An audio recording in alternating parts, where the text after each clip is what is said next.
Myself Neeru Kumari, welcome to 11th Commerce Accountancy classes. It's part 3 of chapter 3, that is accounting principle.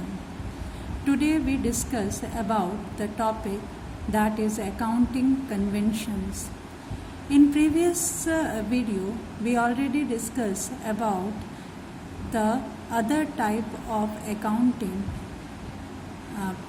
that is accounting principle, that is accounting assumptions.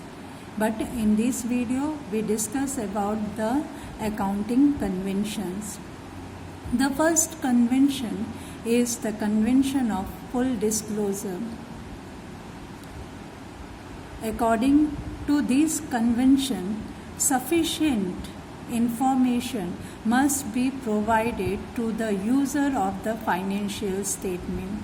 These users are the proprietor, present and potential creditors, investors, and others. Various items which do not find place in the accounting statement must be shown at the footnote of the balance sheet. It includes contingent liabilities and change in the methods of valuation of stock for providing depreciation, etc. Convention of full disclosure never mean that leaking out the secrets of the business. The next convention is the convention of materiality. First of all, try to understand the meaning of material. An item regarded as a material if there is a reason to believe that knowledge of it would influence the decision of an informed investor. Means the particular item is said to be the material for the user when that information influence the decision of investor. Okay, so we can say that this convention is the exception of the previous convention, that is convention of full disclosure. According to this convention, item having an insignificant effect or being irrelevant to the user need not to be disclosed. Means unnecessary or unimportant items need not to disclose in the financial statement of the business.